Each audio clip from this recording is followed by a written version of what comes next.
అనిల్ గీలా గారిని మాట్లాడవలసిందిగా రిక్వెస్ట్ చేస్తూ ఉన్నాం. అప్పటి నుంచి గట్టిగా క్లాప్స్ కొట్టి అరవరేంది మన అనిల్కి.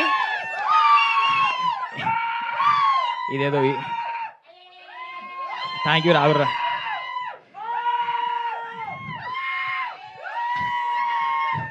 ఉష్కే ఉష్కే పరిచిగాడు అంటేనే అంతే పర్ఫెక్ట్గా, చాలా పర్ఫెక్ట్గా బాధ్యతాయుతంగా కష్టపడైతే ఒక బొమ్మ తీసినాము. తరుణ నీకు నచ్చిందా? అంటే మొహమాటం లేకుండా బాగుందంటే ఓకే, థ్యాంక్ యూ. సో ఇలాంటి స్టేజ్ గురించి చాలా సంవత్సరాల నుంచి కష్టపడుతూ ఉన్నాము. నార్మల్గా అన్నట్టు మాకు ఈ ఫీల్డ్ అసలు సంబంధం లేని ఫీల్డు. అన్ననేమో గ్రూప్ 2 అంటాడు, అన్ననేమో ప్రొఫెసర్ బీటెక్ కాలేజ్ అసిస్టెంట్ ప్రొఫెసర్గా చేసి ఉండే, నేనేమో ఒక స్కూల్లో టీచింగ్ చేస్తుండే. ఎవరి 3 మార్గాలు వేరు ఉంటుండే. నేను ఆడ వీడియోలు తీస్తుంటే, అన్న వీడియోలు విలేజ్లో తీస్తుండే. అసలు ఎందుకు పిలిచిండో ఏమో. అనిల్ నువ్వు దా మా ఊరికి రా, నీ టాలెంట్ బాగున్నది, క్రేజీగా ఉన్నావు నువ్వు రా అని చెప్పి ఆ టీచింగ్ బంద్ చేసి రా అని చెప్పి పిలిచిండే. ఆ పిలుపు టర్న్ అవ్వకుండా ఇక్కడ దాకా తీసుకొచ్చింది. థ్యాంక్ యూ అన్న. అంటే లైఫ్లో కొన్ని టర్నింగ్ పాయింట్స్ ఉంటాయి కదా, మా లైఫ్లో టర్నింగ్ పాయింట్ అయితే శ్రీకాంత్ అన్న. సో అలా మై విలేజ్ జర్నీ స్టార్ట్ అయ్యి ఒక్కొక్కటి అంటే మాకు వచ్చిన పేరు కూడా ఏదో ఓవర్ నైట్లో రాలేదు. ఒక్కొక్క మెట్టు ఒక 3 నెలలకు ఒక వీడియో వైరల్ అవ్వడము, 6 నెలలకు ఒక కంటెంట్ వైరల్ అవ్వడము, ఒక్కొక్క దగ్గర నుంచి ఒక్కొక్క అప్లాజ్ రావడము, అవన్నీ మాకు బూస్టప్ ఇచ్చుకుంటూ ఎస్ దీనిలో ఏదో ఉంది, దీని టాప్ ఎండ్ గేమ్ ఏందో అక్కడి వరకు వెళ్దాము అని చెప్పి ఫిక్స్ అయ్యి అన్ని జాబులు వద్దు ఇదే జాబ్ చేసుకుందాం కూర్చున్నామని చెప్పి స్టార్ట్ చేసినాము. మెల్లమెల్లగా స్టార్ట్ అయింది. అన్ని క్రాఫ్ట్స్ మీద అవగాహన అయితే తెచ్చుకున్నాం. ఫస్ట్ మేము ఊర్లో వండుకుంటూనే కెమెరా నేర్చుకున్నాము. శివన్న చేసిన 3-4 వెబ్ సిరీస్లకు నేనే డిఓపి, ఎడిటరు. అట్లా 24 క్రాఫ్ట్స్లో అన్ని రకాలుగా అవగాహన తెచ్చుకొని రేపు హైదరాబాద్ నుంచి ఒక డిఓపిని తెచ్చుకుంటే ఆయన మన మాట ఇంటడో వినడో, ఆయన ఏం కథలు పడతాడో అని చెప్పి భయం లేకుండా ఎస్ ఇది పెట్టు అంటే పెట్టు అనేటట్టు అన్నీ నేర్చుకొని తీసుకొని ఇక్కడ దాకా జర్నీ స్టార్ట్ చేసినాము. నీకు దండం పెడతా స్వామి, అదే చెప్తున్నా. 24 క్రాఫ్ట్లలో లేదు వరకు. అదే కానీ మెల్లగత్తడాలి ఇంకొద్దిగా టైం ఇవ్వని కొద్దిగా. సో ఒక్కొక్క ఈ గుర్తింపు వచ్చిన కొద్దీ, యూట్యూబ్లో గుర్తింపు వచ్చిన కొద్దీ ఏమైనా క్యారెక్టర్ దొరుకుతాయి కావచ్చు సినిమాల్లో అనుకుంటూ ఏదైనా ఆడిషన్ ఉంది, కాస్టింగ్ కాల్ ఉందని పెడితే జల్దీ ఫోటోలు పంపి, వీడియోలు పంపి, ఏదైనా రోల్ ఉంటే చెప్పండి అని చెప్తుండే. అట్లా విజయ్ అన్న ఒక ఈవెంట్లో చూసి ఈ మై విలేజ్ షో మీద మా మీద ఉన్న ప్రేమతో ఒక రోల్ ఇచ్చి సినిమా ఒక ఫీల్ని నాకు తీసుకొచ్చి ఉండే. ఫస్ట్ టైం అప్పుడు బొమ్మ మీద కనిపిస్తుంటే నీ అమ్మ ఏమనుంది అరే ఫీలు, ఇదేదో బాగానే ఉంది, కొద్దిగా కష్టపడదాం అని చెప్పి కథలు రాసుకొని మెల్లమెల్లగా ముందుకు వస్తూ ఉండే. ఈ జర్నీలో భయమైంది ఏంటంటే హైదరాబాద్ దాకా పోయి ఇలాంటి ప్లాట్ఫామ్స్ని ఒప్పించుకొని అలాంటి ప్రొడ్యూసర్తో కొలాబరేట్ అయ్యి మేము వర్క్ చేయగలుగుతామా అని భయం మస్తుంటుండే. ఆ భయాన్ని దాటుకొని రావడానికి కొద్దిగా లేట్ అయింది. లేట్ అయినా కూడా అన్నలాంటి సినిమాలు చూసి లేదు కొంచెం చేస్తే వర్కౌట్ అవుతాయి, తెర మీద కూడా మన హిట్ అవుతున్నాయి అని చెప్పి తెలిసిన తర్వాత కొద్దిగా కాన్ఫిడెంట్ తెచ్చుకొని మనం కూడా ట్రై చేద్దాం అని చెప్పి పుష్ చేసి అన్న ఫోన్ చేయగానే పోయి కథ చెప్పినాము. అక్కడి నుంచి మెల్లమెల్లగా ఈ వరల్డ్లోకి దుంకినాము, హైదరాబాద్ వరల్డ్లోకి. ఈ థింగ్స్ ఏవైతే ఉంటాయో ఇవన్నీ చాలా పెద్దగా అనిపిస్తున్నాయి యాక్చువల్గా మాకు. కానీ భయం అవుతుంది ఫస్ట్ అయితే. కానీ ఇక్కడ చూస్తుంటే, ఆ బొమ్మ చూస్తుంటే మాత్రం నిజంగా ఏదో సాధించినాం రా అనే ఫీలింగ్ అయితే కనిపిస్తున్నది. అసలు నార్మల్గా చిన్నప్పుడు ఇంట్లో టీవీ లేకనే పక్కింట్లోకి పోయి కొంచెం టీవీ చూసుకోవచ్చా, సీరియల్ చూసుకోవచ్చా, కొంచెం సినిమా చూసుకోవచ్చా అనుకునేటోళ్ళం మేము. అలాంటి టైం నుంచి బొమ్మ మీద కనిపించే అంటే తెర మీద కనిపించే దాకా వచ్చినామంటే ఓకే, లైఫ్లోకి ఒక్కొక్క మెట్టు ఎక్కుతున్నాము. మనము మై విలేజ్ షో ద్వారా చాలామందికి ఇన్స్పిరేషన్గా ఉన్నాము. కానీ ఇదొక రకమైన మళ్ళీ ఒక ఇన్స్పిరేషన్ స్టార్ట్ అవుతుంది. అక్కడనే కాదు, ఊర్లోనే కాదు, మనం ఇది కూడా చేయొచ్చు, పెద్ద బొమ్మలు కూడా చేయొచ్చు, థియేటర్లో కూడా ఆడొచ్చు అనే దాకా వెళ్ళాలని చెప్పి కష్టపడుతున్నాము.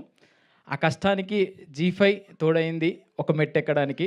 దాని తర్వాత శ్రీధర్ అన్న, అరే మీరు ఏం అనుకోకుర్రి, మీకు ఏం తీయాలనిపిస్తున్నది, మీ మీద నాకు నమ్మకం ఉంది, మీరు మంచి వర్క్ చేస్తారు, నాకు ఎలాంటి ఇబ్బందులు లేవు అని చెప్పి మా మీద నమ్మి నువ్వు వెళ్ళండి గోహెడ్ అని చెప్పి ముందుకు దోషుండే. ఒక్కరోజు కూడా మీరు ఏం చేస్తున్నారని అడగలేదు. మా మీద అంత గుడ్డి నమ్మకం ఉన్నందుకు థ్యాంక్ యూ అన్న. మా మీద నమ్మకం ఉన్నందుకు థ్యాంక్ యూ. కానీ ఫుటేజ్ తీసుకొచ్చి ఒక రిఫరెన్స్ మ్యూజిక్ వేసి అన్న ఇది బొమ్మ అంటే మాత్రం చాలా హ్యాపీ ఉండే. అప్పుడు అమ్మయ్య మేమైతే మిమ్మల్ని సాటిస్ఫై చేసినాం కదా, కొంచెం గెలిచినాము అని చెప్పి అనిపించింది.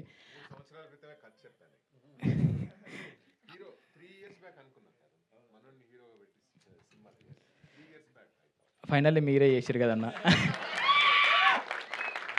మేనిఫెస్టేషన్ అంటాం కదా, నిజంగా దిస్ ఈజ్ ఎగ్జాంపుల్.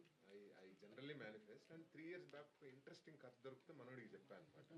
ఇన్స్టాగ్రామ్లో మెసేజ్ చేశాను. 3 years బ్యాక్ ఒక ఇంట్రెస్టింగ్ పాయింట్ వస్తే ఇన్స్టాగ్రామ్లో చూసి మెసేజ్ చేశాను, అనిల్ నిన్ను హీరోగా పెట్టి సినిమా చేయాలి అని. Somehow it didn't happen, but ఈ రూపంలో రావడం and it's very interesting. Thank you అన్న. నార్మల్గా G5 కానీ ఇంకా అదర్ ఓటీటీ ప్లాట్ఫామ్స్ కానీ ఇట్లా క్రియేటర్స్ ఏదైనా కంటెంట్ తీసుకోపోతే ఇది బాగాలేదబ్బా, ఇవి ఎడిటింగ్ తీసేసేయండి, ఇవి ట్రిమ్ చేసేయండి అని చెప్పి చాలామంది అన్నారన్న నిజంగా.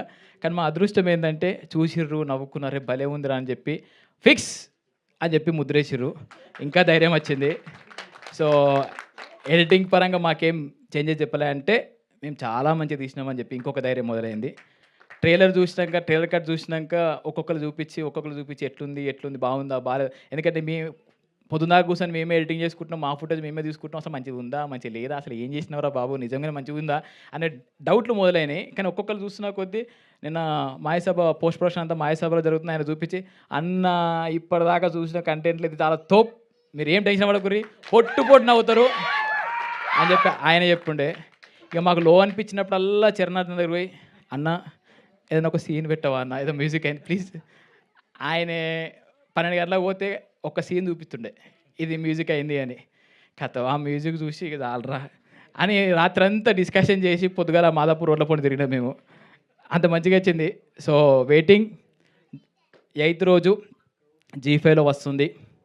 చూసినంతసేపు 3 గంటలు పక్కా 100% నవ్వుకుంటారు. ఫ్యామిలీ అంతా కూర్చొని ఇది కాకుండా ఊరిలో మన పక్కింటి స్టోరీ, మా ఓన్ స్టోరీ, పర్షిగాన్ స్టోరీ కాబట్టి ఎవ్వరు ఇబ్బంది లేకుండా హ్యాపీగా అట్లా 3 గంటలు కూర్చొని 7 episodes క్రిస్టల్ క్లియర్గా చూసి ఎంజాయ్ చేసి ఒక మెసేజ్ మీమ్స్ వాళ్ళు వచ్చారు కాబట్టి ఒక మీమ్లో ఒక స్టోరీ, మీడియా వాళ్ళు వచ్చారు కాబట్టి ఒక కొద్దిగా చేస్తే ఇలాంటి కంటెంట్లు ఇంకొంచెం కష్టపడి మేము ముందుకు తీసుకొచ్చే ప్రయత్నం చేస్తాము. థ్యాంక్ యూ తరుణ్ అన్న వచ్చినందుకు. ఈ ప్రాజెక్ట్ స్టార్ట్ అయిందే ఒక ప్రేమతో స్టార్ట్ అయింది. ఎవ్వరు ఏం ఎక్స్పెక్ట్ చేయకుండా ప్రేమతో ముందుకు వస్తున్నారు.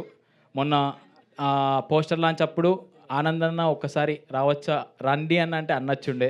ప్రియదర్శన్ అన్న ప్లీజ్ అన్న మీ వాయిస్ వస్తే ఇంకా బాగుంటుంది, జనాల్లోకి ఇంకా మంచిగా వెళ్తుంది అని చెప్పి అడగగానే మీరు రండ్రా బాబు అని చెప్పి అన్న వాయిస్ ఓవర్ ఇచ్చుండే. తరుణ్ అన్న మీరు రావాలే, మీరు వస్తే ఇంకొక ప్లస్ అవుతుంది అని అంటే అన్న వచ్చుండే. సో ఈ ప్రేమ మేము తీసుకుంటున్నందుకు కూడా మాకు భయం అవుతుంది, బాధ్యత పెరుగుతుంది, హ్యాపీ అనిపిస్తుంది. థ్యాంక్ యూ తరుణ్ అన్న, థ్యాంక్ యూ సో మచ్. 8వ తారీఖు కలుద్దాం. ఖచ్చితంగా పర్షిగాన్ సక్సెస్ దావత్ పెట్టాలి సార్ మీరు ప్లీజ్. రెడీ 8th G5లో వస్తుంది. 120 రూపీస్ సబ్స్క్రిప్షన్ మాత్రమే తీసుకొని మా కోసం 120 రూపీస్ పెట్టి అందరూ కలిసి సినిమా చూసినట్టు ఫీల్ అవుతుంది. తీసుకొని చూడండి. మీ బ్లెస్సింగ్స్ ఇస్తే ఇంకొక 6 నెలల్లో ఇంకొక అద్భుతమైన కంటెంట్తో మేము ముందుకు వస్తాం. Thank you so much. Thank you so much Anil గారు. Z5 టీమ్ నుంచి want to thank Priyadarshi for giving his voice for the trailer and trailer లెవెల్ని ప్రియదర్శి వాయిస్తో లేపేశారు. Thank you Priyadarshi. Yes thank you Priyadarshi అన్న.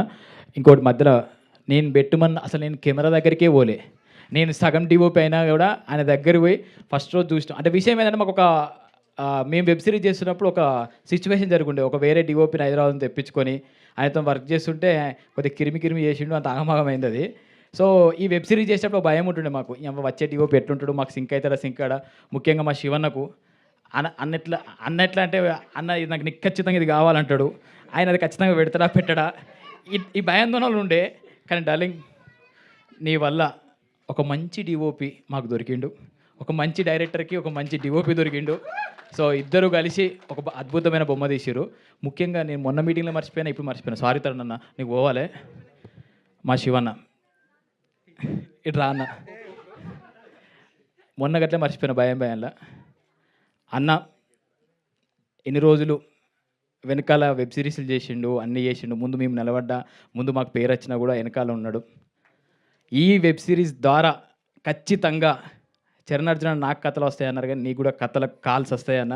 మీరు కూడా ఒక మంచి స్టోరీస్ రాయండి అని చెప్పి చాలా కాల్స్ వస్తాయి. థ్యాంక్ యూ అన్న. అంటే అన్న అన్నీ నాకు లైఫ్లో ఒకరు ఉంటారు కదా పక్క పంట, అన్ని రకాలుగా నాకు అన్న అన్నమాట. నా లైఫ్లో తప్పు చేసిన, రైట్ చేసిన, నన్ను గైడ్ చేసే పర్సన్ అన్న. అన్నకు ఈ రైటింగ్ డైరెక్షన్ దుంకినా కూడా ఓ భయం ఉంటుంది, నేను చేయగలుగుతానా, అంతసేపు నేను పట్టగలుగుతున్నా అని చెప్పి ఒక్కొక్క వెబ్ సిరీస్ ద్వారా ధైర్యం వచ్చి ఈ వెబ్ సిరీస్ ద్వారా చెప్తున్నా. నీ బయోలో ఉంది కదా, ఆడ రాసుకో రైటర్ డైరెక్టర్ #TFI అని రాసుకో. కంగ్రాచులేషన్స్ మా టీం. కంగ్రాచులేషన్స్. అయ్యో మా పెళ్ళాం వచ్చింది, మర్చిపోయినరా. ఇప్పుడు ఆమె గురించి చెప్పిపోతే మళ్ళీ ఎవరినన్నా మర్చిపోవచ్చు, కానీ పెండ్లాంని మర్చిపోతే ఏమవుతుందో ఎరికనా? తెలుసు. ఈ ఉష్కే ఉడికిస్తుండు వాడు కూడా పొద్దున్నొచ్చి. ఆమెని థ్యాంక్ యూ ఆమెని. అంటే ఈ 6 నెలల నుంచి అసలు ఇంటికి పోతలేను. నా మాయసభల్ని వాడు చస్తున్నా ఎడిటింగ్ అనుకుంటూ. ఇంటికాడ చిన్నోన్ని ఎకనామికల్ ఇష్యూస్ అన్నిటినీ ఆమెని మెయింటైన్ చేస్తుంది. నేను ఇచ్చిన పుషప్ ద్వారా నాకే ఇప్పుడు పుషప్ ఇస్తున్నది. థ్యాంక్ యూ ఆమెని. ఇంకొక 15 రోజులు 20 రోజులు అయితే ఇంటికి వస్తా. ఇట్లాగే నెక్స్ట్ ప్రాజెక్ట్లో కూడా సపోర్ట్ చేస్తే ఇంకొన్ని సినిమాలు తీసి కూడా మేము ముందు పెడతాము. సో కానీ ఆమె సపోర్ట్ లేకుండా అయితే మేము ఏం చేయలేం. కానీ థ్యాంక్ యూ ఆమెని. Thank you so much. Thank you Sravanthi. ఈరోజు మా హీరోయిన్ లెక్కనే మీరు కూడా తయారయ్యారు. కాదు శ్రవంతి వస్తుందంటే ఎట్లొస్తుందో అనుకున్నా, కానీ తెలంగాణ అవుట్ఫిట్తో వచ్చారు. Thank you. మీ ద్వారా మాకు కూడా ఒక ఎనర్జీ స్టార్ట్ అయింది. Thank you so much Anil గారు. ఎస్, అండ్ ఇప్పుడు ఏమాత్రం